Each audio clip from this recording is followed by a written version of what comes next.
Yeah, thanks for doing Oh, this thank you with baby for. Ari. And I know he's just gonna be here. Oh, no, cute. no, it's Welcome back to Chinese Food Fight Club. I am Danica Lowe, and I'm here with my co-host, Andy Wong, who's in LA with our guest on this episode. Andy, will you introduce our guest, please? I'm so excited to introduce some Leo and Lydia Lee from Ricebox. I've been eating their food since the start. I mean, they will attest to that.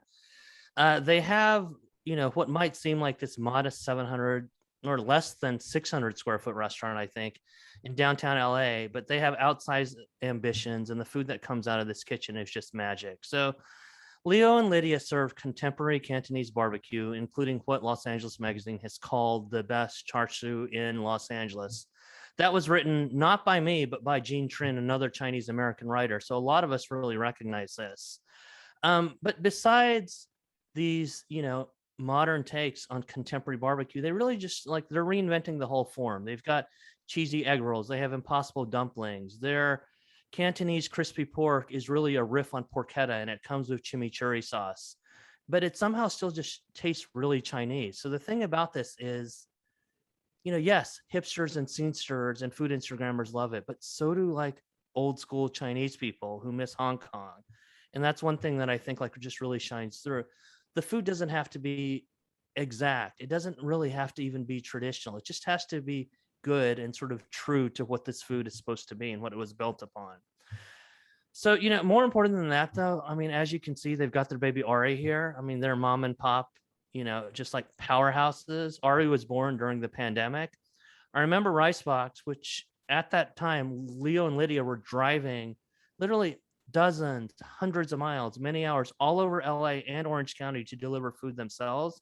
I remember the day that Ari was born, they actually sent out an email just apologizing that they couldn't deliver food that day. And so that's just how hands-on they were. And I mean, lastly, they've catered for all of these, different important people, the cast of Bling Empire, Chrissy, Teigen, et cetera, through her friend Yusai. But one reason that this happened is just because they were so deeply embedded in the API community. I mean, they're super humble.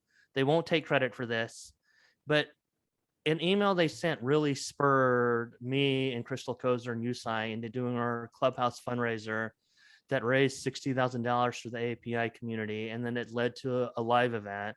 And honestly, the API community, and more important, all these chefs who are part of the API community who are now connected forever, I mean, they owe Ricebox a lot. And I mean, obviously I do too. So yeah, let's get into it. Welcome. So I wanted to start with your origin story. I think that you guys have such an interesting, not just geographic, but just an incredible backstory. So happy third birthday of Ricebox. I saw that you guys celebrated that. I know, crazy.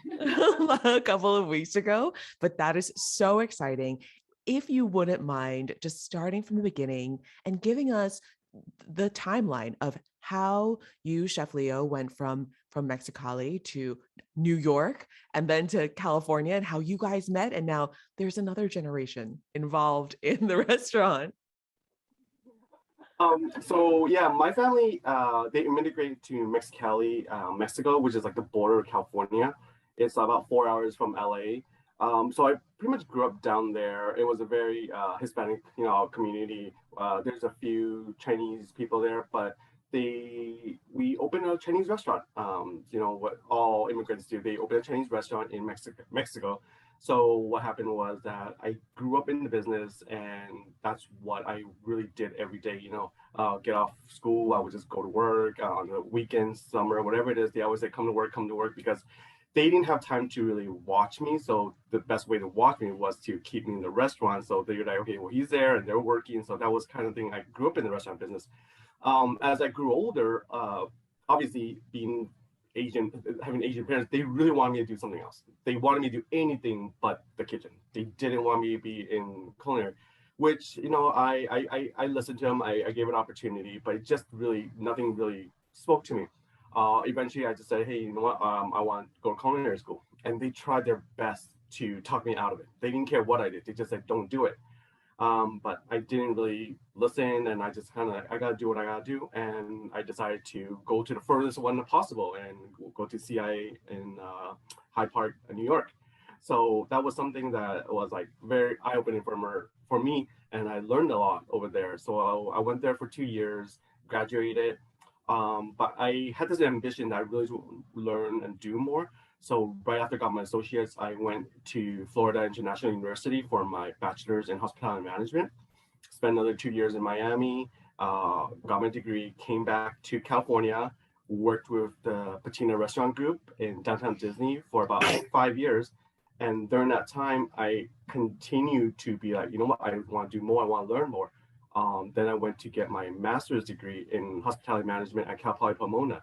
So I was just going to school, doing everything I can, and just trying to learn more about the business because I want to start teaching. I want to start understanding the business, and not just from the cooking perspective, but from the business, from different angles, from maybe trends and everything.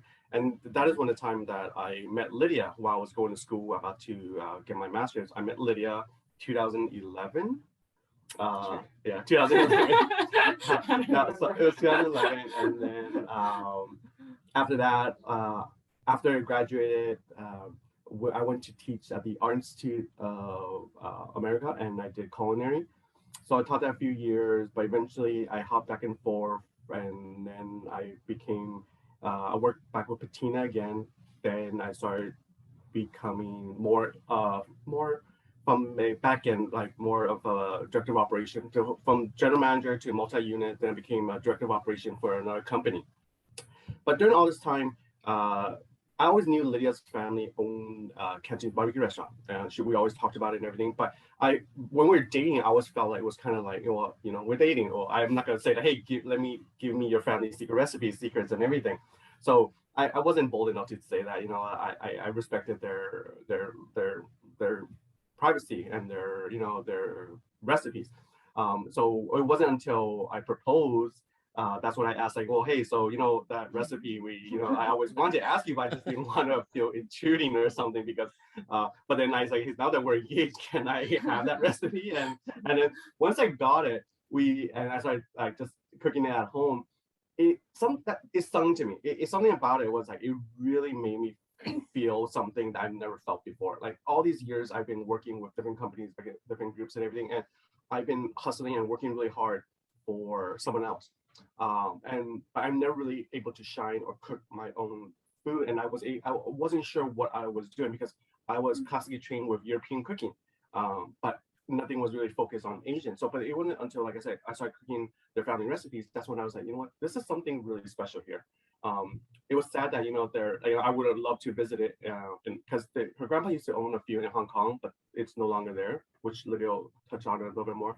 But I always wanted to, I wish I could continue on this, and that's when the conversation kind of started. That hey, we can't let this go disappear. We can't let this just let it end at her grandfather's lineage. We need to continue this somehow. And so we decided, like, you know what, that's when the conversation got serious, and then we opened Ricebox in 2018.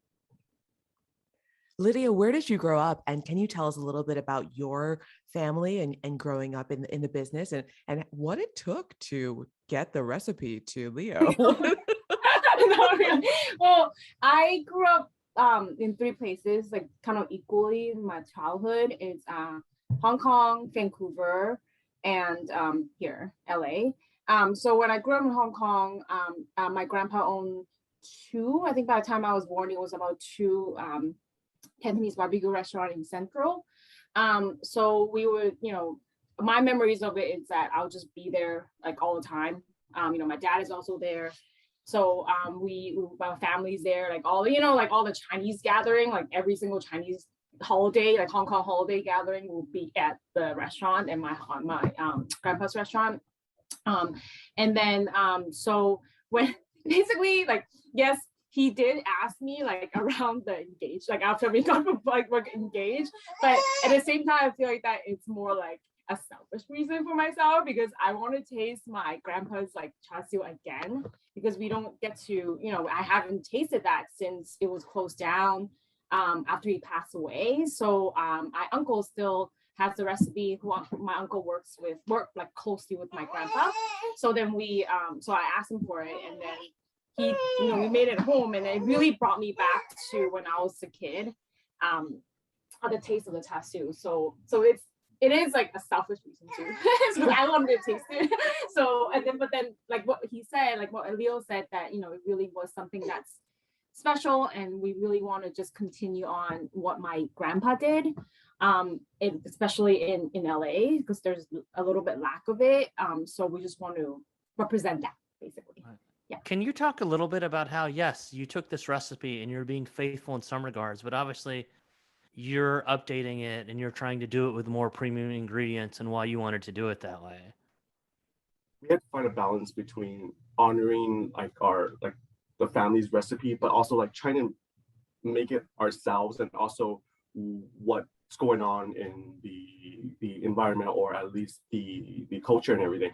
So there's always a movement, and we want to be highlight certain things, especially when it comes to like quality pork. And of course, I'm sure the recipe is great, but we also want to pair it with quality ingredients. So we really want to highlight and utilize like antibiotic and hormone-free pork. We want to use organic chicken, free range. So everything we want to do is like we want to use better quality ingredients. And aside from that, we also want to make it ourselves. Like when we talk about like the porchetta, it's a riff on the Italian porchetta, but the flavors and texture, the flavors and core process of it is really the traditional way. And when you have it, there is a homage that when you eat it, you're like, you know what, this is cereal. But then at the same time is this is a little bit different. But at the same time, it evokes feelings that, you know what, I'm very comfortable and I know exactly where that's coming from. So we did want to make sure that we pay tribute to our grandparents, utilize quality ingredients, and also make our signature or put our signature in these dishes to make it different enough to people. When people have it, there's like, oh, that's Ricebox, because we also want to create an identity for ourselves too. Okay, I mean, you've obviously done that, given all the accolades and all the attention, and you're very engaged Instagram following. So I want to ask you about something else that's very important to you, which is just repping mom and pop businesses, and obviously repping the Asian American community, because we've spoken about this a lot. But for people who haven't heard, can you just talk a little bit about, some of the racism you experienced during the pandemic, and also why it's so important for you to do something about this, given that, you have a young son now? I started with the calls, like prank calls. I know it's like, prank calls, but I just feel like that it's, as it, like we mentioned before, it's like, like, do you serve COVID, or like, and then and also especially when our staff need to kind of endure this, which is something that's really hurtful to us, because they're just working there, like they are working in a Chinese restaurant, but they have to endure racism, and they're not, of course they're not, some of them are not Chinese, but all this happened in like pretty much immediately. So when the pandemic started to emerge back in 2019, even in the beginning of 2020, before March, we noticed there was a shift in business. We noticed there was it was slowing down. I wasn't sure. I couldn't tell. Was it people were just like associating everything with Chinese food, Chinese people? So it was kind of, I noticed the trend. And then the phone calls started coming in. And it was like just people start calling in like, hey, do you serve COVID? Or they would just come by like, oh, do you serve bats? We start getting a lot of those phone calls. People would come by the restaurant and we had a barrier. After the pandemic happened, we had a barrier that people stopped coming in, like they can't come in. But someone would just push it aside, walk in and just cough in our area and then walk back out. Or people just walk by and start flipping us off and everything. And it was something that we endured it, and we were like, you know what? And part of it is that our family always taught us to like, just kind of like, okay, well, just keep to yourself, kind of like, don't cause any problems. And it was something that, it hurt. And I didn't know how to do anything about it, because I was trying to make sure my employees are protected and everyone's protected. And during this time, Lydia started, we just had Ari. Ari was born in May of 2020. So it was 2 months into the pandemic. And there was a lot of things that were like, I need to figure out how to protect Lydia, my staff, and just overall the business. And we kind of just stayed amongst ourselves and just kind of like stay quiet.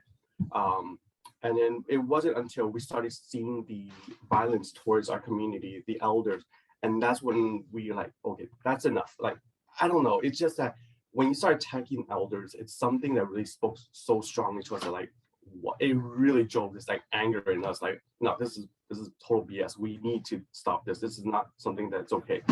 No matter how much you could attack me or what we do in Ricebox, I will figure it out amongst myself. But when it starts attacking our elders that we were taught to pay respect and take care of, that's something that something spoke to us. And for Lydia, to her, she saw that she was holding Ari, and then she thought of him. Yeah, it's more about him. Like, what is the next generation going to be? Like, what is people going to view Asian people like when he gets older or old enough to understand? Like, that's like something that, like, especially after having Ari, like, that's what you think. Like, you think about the next generation. You think about what he's going to endure, and I don't want him to endure the things that we have to endure. Even so the slightest way. So then then that's why we took Andy, and then we were like thinking of like what we can do to the community, like what we can help, and he was the person to go to.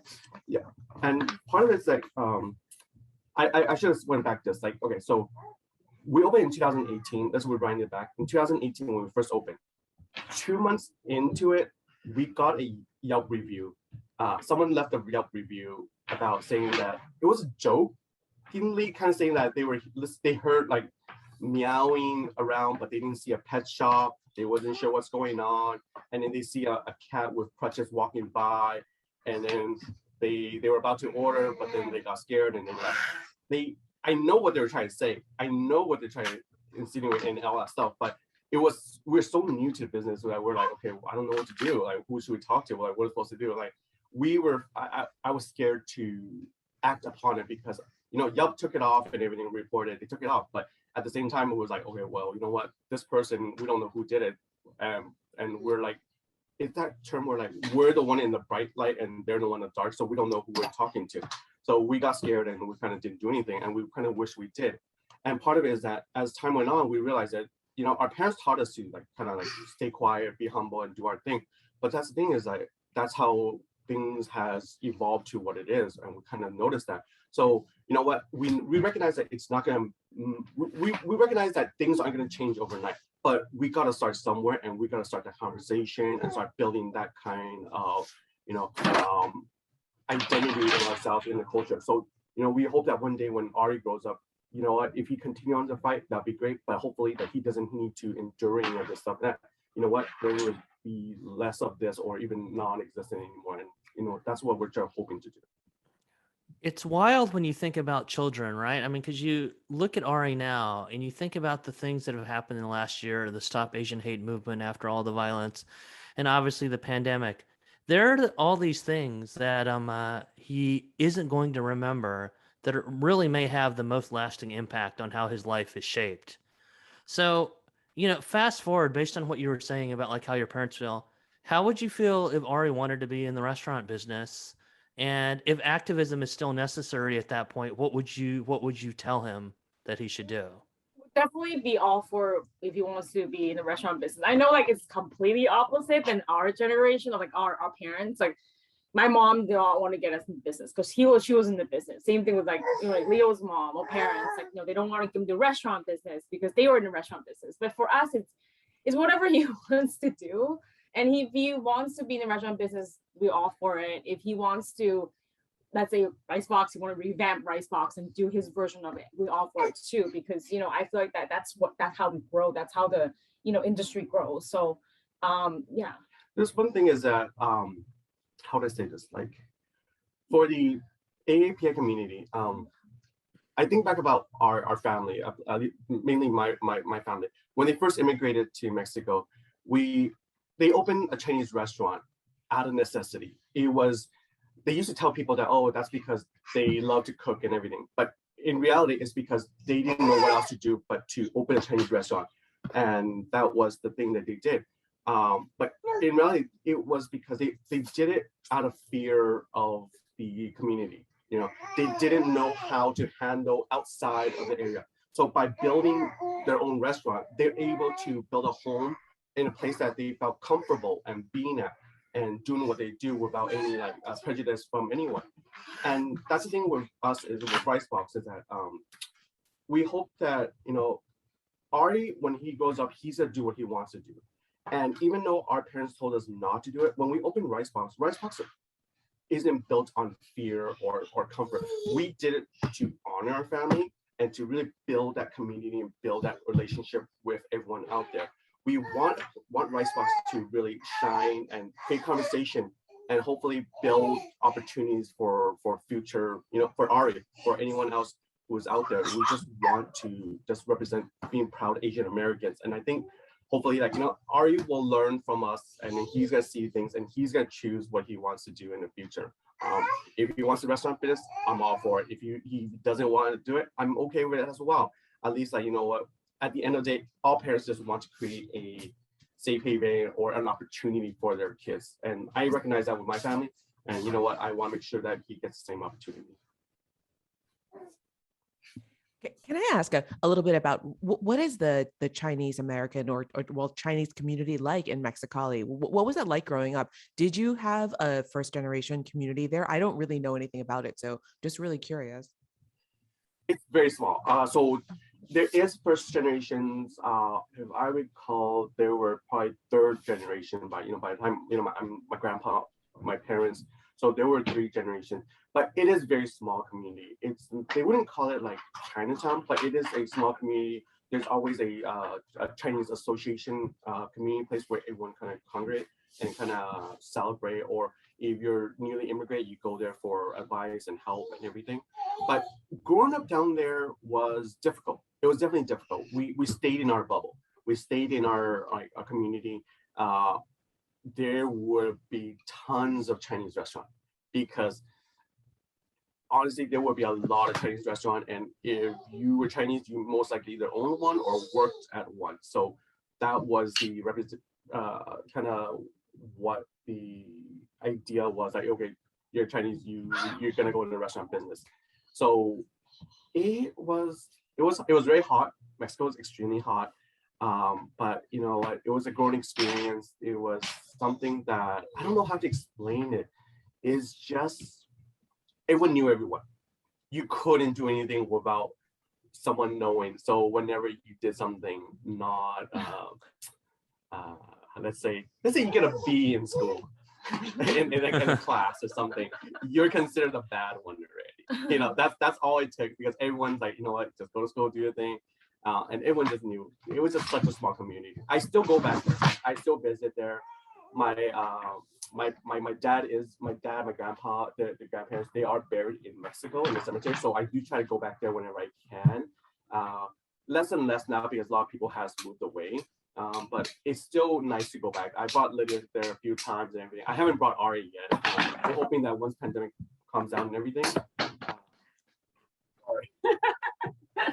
Once pandemic comes down, but yeah, and we don't have any traffic. There's no traffic there, but there is that crossing the border line where it'll be like 1 to 2 hour crossing to the United States or back to Mexico. So there's always that kind of, but there's no real traffic except for crossing the borders.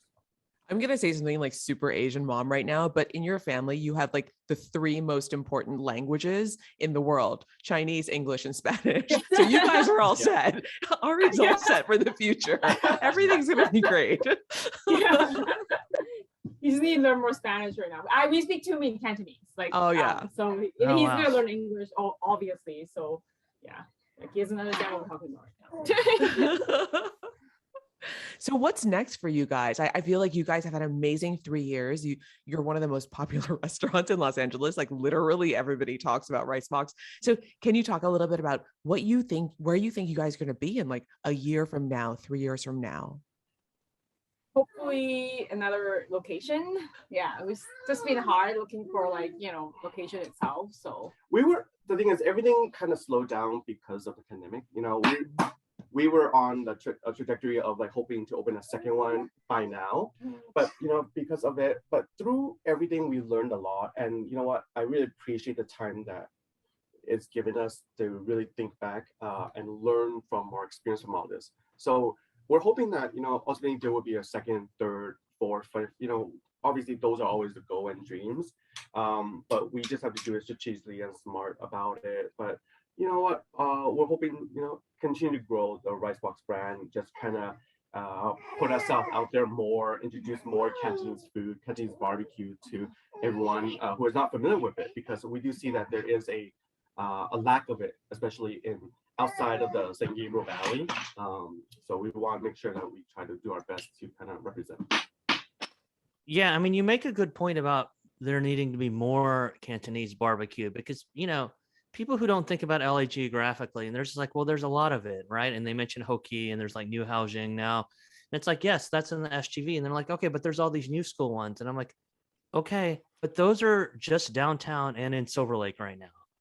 There is such a vast swath of LA, especially the west side, where somebody like you could just go open and I think instantly crush. Because, I mean, talk about that a little bit. When you were doing deliveries all over the city, you probably saw demand in a lot of neighborhoods, right? West side, it is like the West LA usually like this Thursday we just kind of do it like kind of whenever we can, and because I know there are a lot of people who like Instagram and they'll email us like, when are you coming back, and because we've been doing it really consistently throughout the pandemic, but now everything's opening up, we kind of do it once a month or once or twice a month, because people just keep asking. And then so whenever we post it like this Thursday, we already sold out. Like I think we sold out we sold out last night actually. Like we posted it yesterday morning and we sold out because we can't do that much. Like we want, but then at the same time people just like within like 30 minutes I think, or I already got like 5 or 6, like almost half, like a lot of orders. So West Side for sure. Irvine, like OC area is always very popular. Wow. We also Irvine is big, but then like we do get like we sold all that. Sorry, we saw that all the time as well. So, but yeah, well, through the delivery, it helped us really connect with the customers. It really get we used to be so busy with Ricebox that we say hi to them passing by and everything, but when we deliver, we really got to see it's a small sample size, but at least we get an idea of what our demographic are and who they are and where they live. So it really helps us like looking for a location, our second location. It's really, we have a good understanding of where we'll be most successful at. So yeah, most of it is definitely West Side, towards LA area, but also far east in Irvine. So they're total opposite ends. And nowadays, like I really recognize the routes now. Like I used to enjoy the driving because there was so much less traffic. There was no traffic back there, but now things have opened back up, things have picked back up. So it's like the drive is not as easy. And I always feel bad because, everyone's wanting their lunch, they want their food. So I'm always like making sure they get it on time. But with the traffic now, it's a little bit more difficult. So that's why we started to do it less and not as often, because I feel bad when I'm late, even though they understand, but I just feel bad when I'm late for something. So I was like, we try our best to make it. So Danica, when they're sold out, I mean, they are sold out. Like literally, like I've seen pictures, right, of like Leo's trunk, and like literally every square inch is like a box or a tray of food. So I mean, the volume is extremely impressive given the fact that they really are just like delivering themselves. But I want to ask you this other question because I've been wondering this for a while. You also delivered to the San Gabriel Valley. Like, were you hesitant about that? And then who actually ordered from you? Because obviously they have countless Chinese restaurants around them, but people in the SGV still wanted to order from you. Yeah, I was actually surprised when we first started doing the routes, and then I said when we start doing delivery, people will like still today, people will ask like, when are you coming to Long Beach? Like, just like random city, like right. in LA. And then they asked about Montreal Park, and we're like, well, yeah, we're sure we can do it. And then when we posted it, there's actually like quite a lot of people who want to order from us, and then repeat customers too. Yeah, a lot of we used to we used to think that our market was always West Side, but then when we started posting in the San Gabriel Valley and we got a lot of requests and also orders and also repeat guests, what happened is that we also realized that our food is it plays, like I said, it's not out of the realm. It is something that they would recognize. People recognize the quality, the thoughtfulness, the different from the typical barbecue restaurant. So they do see the difference of it. So they do appreciate it.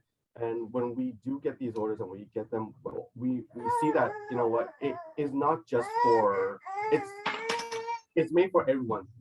It's not just for like you know, even though we're successful on the west side, but we can also see that we can be successful in the San Gabriel Valley as well. Sorry.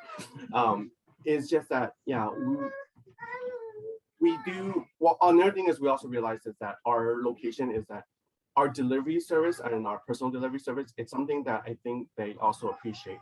When biggest reason is that a lot of people do enjoy the delivery service, but the problem is these delivery third party, they only go so far. And our locations is in downtown and it doesn't reach them. So as much as they want to come and things has changed, we give an opportunity where, you know, we deliver to them and they know who we are. They see it and then they come back and they always order from us. And like I said, we're really amazed and we're really always happy. Like, you know, if it wasn't for the delivery, I think Ricebox would be, I don't know what I would say. I don't know what we would do if we didn't go about doing the delivery service. And yeah, before that, Lydia was doing it when she was pregnant.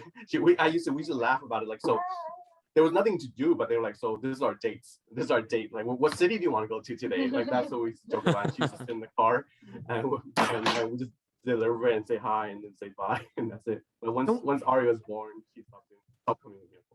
I would love to pivot just a little bit, just slightly away from food and talk about that you had a baby in the middle of a pandemic and you've basically spent half of the lifespan of the restaurant raising a baby who is now like a full-fledged 1-year-old. Can we talk a little bit about what that work-life balance looks like, how you manage? And like, I mean, obviously it's a tremendous amount of work doing both of these things at once. So I'm really curious. I don't know how we do it. Yeah, it's mainly Leo did a lot, like, because back then, so my mom was supposed to come and help like right after, so then, you know, Leo can be at work and, you know, I have someone to take care of. But obviously the pandemic, she's in Canada, so she couldn't come. So she basically, Leo was my like that you sew, like, you know, that like when did you kind of take care of the like after the mom, he was doing that job of the night nurse basically. So he was actually, I think it was like, you know, I'll sleep from like 10 p.m. to 3. Leo will take care of Ari from 10 p.m. to 3 a.m. I will just get up at 3 a.m. and Leo will just shower. This video actually is so much better. You guys are probably hating this now. As somebody who has children, I feel for you, and I'm going to tell you that you're going to watch this in the future and you're going to love it. And Leo will like wake up at 3 a.m. Like I wake up at 3 a.m. and Leo will get up and shower and go to Ricebox. Basically, wow. that was the thing. And then he'll come back around like 10 or 11, and then I'll go to sleep, and then he'll go to sleep, and then for like 2-3 hours, and he wakes up again to help me out. I want to say the first 6 months was pretty much a blur. Like I remember like doing a lot of things. Like it was just a routine. And this was like I said, it was 2 months into the pandemic. It was like everything was such high alert. Everyone was so like cautious, and so were we. So we had no outside help, and it was just me and her, and we did what we can, you know. I just remember, like I said, like she was telling me, like the schedules was just like at night I'll take care of him at night, feed him, change him, whatever I have to do. And when she wakes up around 3 or 4, I would get ready and go to Ricebox and do my bowels and prep and do whatever I can. And then that's when we start slowing down on deliveries. And I'll tell you this story is that during we don't see this much because I think back on about it, I was like, that was pretty bad. Yeah, no, that was not good. So because we had all these orders and all the time, and I always like, so I always go back in and do Ricebox and all that stuff. And the day before her water broke, before she went into pregnancy, it was like Friday. Saturday we had a lot of orders. And so and in the middle of the night she came in and she told me like, hey, I think it's time. It's time. It's like 12 a.m. So we went to the hospital, but then what happened was that they sent us back because I was not there yet and we lived close to the hospital. And then to send us back, but then she's like, we'll monitor it because, you know, you're not there yet, but, you know, you're going to get there, but maybe in 12 hours. Like it doesn't, I don't know. Like they say, we didn't know. They said that you could sit here and wait, or you just go home and sit and wait. And then so we went home, and then the moment we got home, Leo was like, I'm going to go to Ricebox and make files. And I'm like, and I don't know why. Like maybe I was just in pain. I'm like, sure. just go. Because a part of me was like, all I think I was like, okay, so now I really started thinking about it. Okay, so I need to tell people. Here's the thing: 100% everyone's gonna like understand that they didn't get their food. Nothing. There's no problem about it. But at the same time, I was like, maybe I was being nervous. I was like, I don't know what to do. I'm just gonna sit here. We're just sitting here waiting. And then I was like, it's 3 a.m. I don't know what to do right now. So we're awake right now. Well, I could run to Ricebox, spend 2 hours. Like I'll do it quickly. But it didn't happen. And he didn't happen quickly. But he happened quickly. Like this didn't happen quickly. So it happened very quickly. When I got home, I was like completely like it was there. Like I was in pain. And I was calling him. I was like, you need to come back. And then he's like, I need to clean up. Like, don't clean up. I need to go to the hospital. Like he's like, I need to clean up. Because I had things, it was things that are mid steaming and everything. I was like, why do you work? I can't just like let it just sit. So luckily, like it was like it went 3 hours. Like when I went home, like in 3 hours, I had to go back to the hospital. So came back, we went to the hospital, and then she went to labor. And during labor, I started texting people those that couldn't make it, and everyone understood. And then once everything was done, we used to laugh about it, and we talk about this incident. And it's just like, yeah, I don't know what I was thinking. I know this will never end, but I just find that, that it's something that we experience and we'll always remember. But the moment she finished giving birth and Ari was there and resting, we were back on our phone. Yeah, we opened the computer. I remember I opened the computer and like, can you check which one? And I was like, we need to refund some people. Like, I was like, that was. I remember that. You're refunding people from the bed in hospital. Yeah. It was like the moment they transferred me back to like the room that you stay in for like 2 or 3 days. Like that's what I remember seeing the email that you sent to all your customers that day saying sorry for deliveries. Yeah, It still was happening. And I'm like, yo, it's fine. Everybody's gonna understand, but I get it. It's just part of it. That's a part of it. It's like, I completely think people understand, but I know people will understand. But it's just that I just feel bad. We just, even though it's like we had a baby, but we just want to make sure like, we recognize that we understand, like, it's an inconvenience to you guys that we had a baby, but we want to make sure that everyone that we recognize that we'll make sure that we'll come back and we'll take care of it, we'll refund, we'll reschedule, whatever it is, we'll do it. But once he was born, things was just happening. Like I said, it's in between going to Ricebox, coming back. It's a lot of back and forth. Lydia is less at Ricebox now, of course, but she's at home with him a lot. And a lot of time it's like this morning, I was there at 5 a.m, go in there, made my bowels, did some prep, and then came back and then got ready, and now we're talking. So my daily schedule is always like this. It has become a routine, and honestly, pandemic was a horrible year. Everything was really bad. But if it wasn't for the situation, I would be so busy just day in, day out at the restaurant, just working, that I wouldn't get a chance to really spend time with Lydia, helping her out and being with Ari. When you're a restaurant owner, it's like, do you really get paternity leave? It's something that, you have to make the judgment. And because of it, I was able to really spend quality time with them both. And so we actually grew a lot more through this. So it's a give and take, at the end of the day, he's here and we're happy, and we make it work.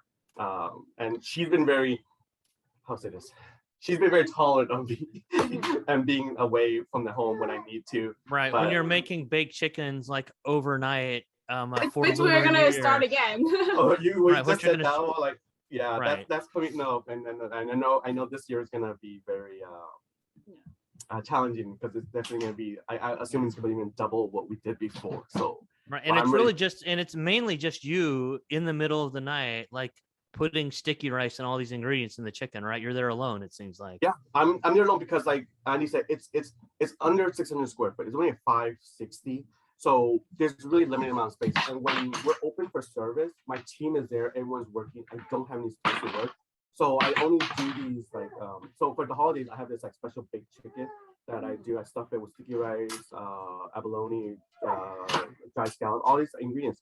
But I only do it at nighttime because there's no one there, and I utilize all the space and everything. So I do that like 4 to 5 days straight. And then we just have pickup throughout the time, and it just kind of go through it, the motion. And with last time we did it was Chinese New Year's. Then we did some donation for the Let's Eat Together donation that we did with Andy. And then Thanksgiving coming up, and I know that if I don't start planning now, it's gonna be very difficult. But this year is gonna be very different because last year Ari was just, kind of just stays there. He's just so young. He does not running around. He just sits there. So he's more easily manageable. But now he's as you can see, he's such a handful. I don't know if I spend all night there and then come back, if I sleep, Lydia's gonna have a hard time. So it's gonna be a more interesting challenge. So we need to plan for that. But yeah, it's pretty much myself on this. Yeah, before we get into quickfire questions, I just want to ask you to tell one more story just about how you sort of managed, because I know Ari was part of this day and ended up meeting a celebrity without realizing it. But tell me about the day where Yusai got in touch and then you suddenly realized we're going to bring food to Chrissy Teigen and how you handled that. Well, Lydia can tell you, because so I was in the middle of delivery. So that's one of the days, like I was delivering to the west side, and in the middle of my delivery, I get a call from Lydia. Yeah, and I was just like, oh, well, Chrissy Teigen wants food. And then we were like, what? And then so we did like quickly call a team just to make sure we have like enough, because it was Saturday. So then we have duck on Saturday, so we want to make sure we like stop the duck, that we're not selling any more ducks. We were just gonna say that for him. So basically, and then I think one of my friend helped us got something. Like we were just kind of like not scrambling like last minute. Because I think we got a call at like 11, and then the delivery was like at 1. So then we got everything ready, and Leo came back. And then I actually brought Ari with us, and then Ari met, I think she actually didn't really meet him because I think she was sleeping. But then I think John Legend was in the back. But then Ari had fun like just meeting the people in there. But he will remember that day for sure. It was such last minute, like I said. I was in the middle of delivery, and then she would call me and told me like, "Hey, Yusai wants to order some food, and it's for Chrissy Teigen." And I was like, "Well, okay. Well, what time? When it is?" And like he wants it ASAP, and I was like, "Well, I'm in the middle of this delivery. I need to finish this up, go back to Ricebox, and do what I can." And then and it was such last minute. We definitely don't have any help, so we had to ask a friend to help us get some utensils, and then she had to bring Ari because she had to bring me the utensils now. And then she brought Ari with us, so we all showed up there and then dropped off the food, and it was great. It was a great opportunity and everything, but it was just something that it was so fun that no matter what we do now, unfortunately, it's like we're always gonna bring him. I wouldn't say unfortunate, but it's like we're always gonna bring him for every event. I feel bad sometimes. So it's like, okay, hey, we're like, hey, here's Ari with us and everything. We don't have I don't have things, especially right now. We still don't have help. We don't. I mean, it's not safe. I don't feel comfortable yet. We're starting to hammer the idea because we do need to go back to I need to go back to Ricebox so more. But then at least right now we don't have help. So I'm sure that Yusai and them did not think that, obviously they expected Ricebox to be there, but they wasn't expecting the baby to show up, be like, hey, how's it going? We did the same thing with Phil Rosendahl. We're like, hey, hi, we're dropping off food, and then we're like, hey, here's our baby. Remember, he was in here, now he's out here.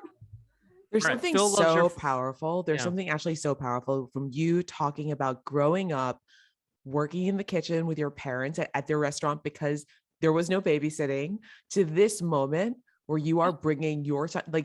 There's something so beautiful and so full circle about this. I love it so much. I think it's so amazing to have a child to see this. I mean, Ari and Ricebox were kind of born around the same time. So there's there's something really beautiful that's happening here. And it's so exciting. So talk a little bit about what happened when Chrissy Teigen posted an Instagram story. I'm just curious as to how something like that matters for a business. 3,000 new followers. It was like 3,000 in like a couple hours, and then overnight it was like 5,000 new followers. It was once you post it, there is such a power to it. Is that all of a sudden we got all the new followers, all these new interests. The business definitely picked up. People were starting to understand or see who we are.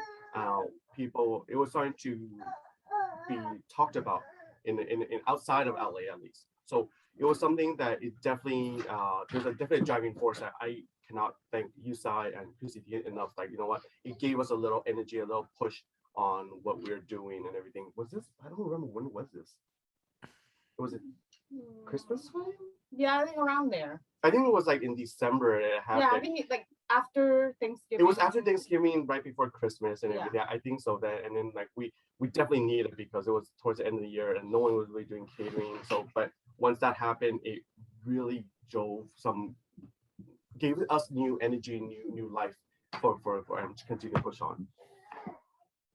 So I want to tell one quick story about Ricebox, and then I think we can sort of just get into quick fire because it will tie into this.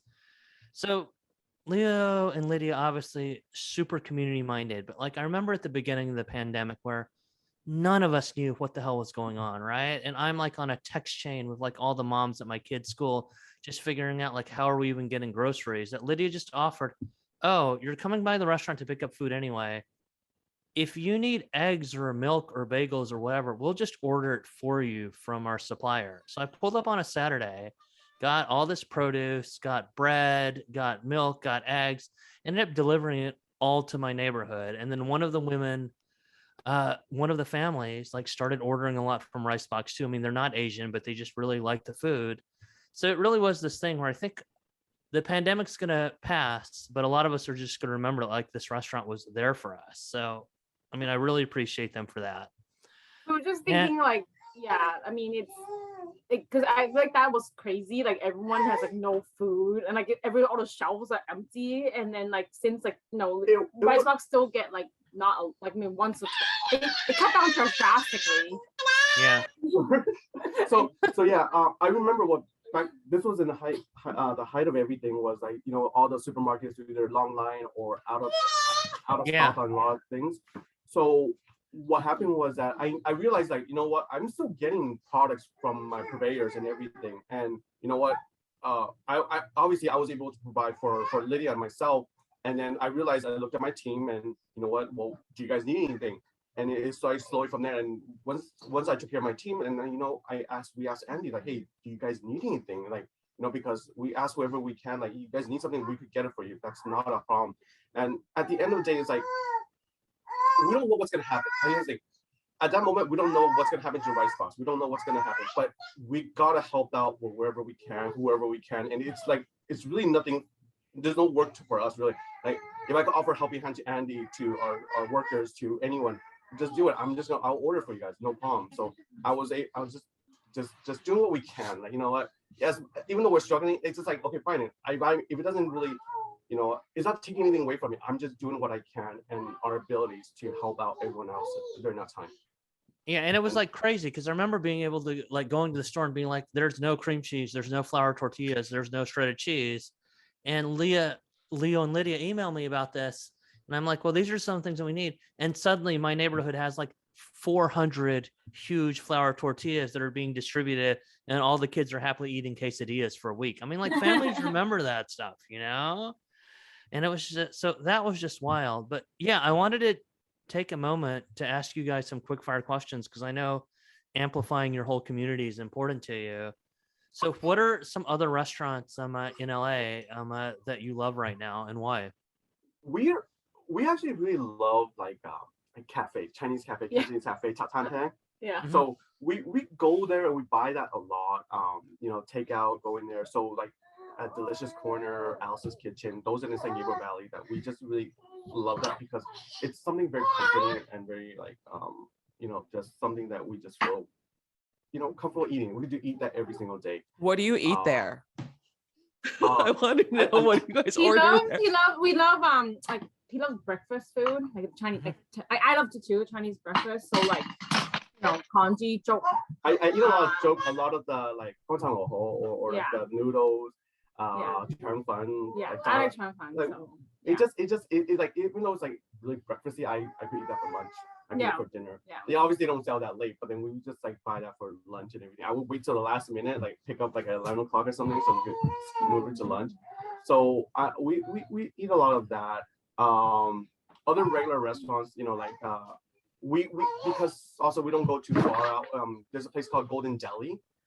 It's like very popular. They're very popular. We get pho from them like once a week. We get them at least once a week.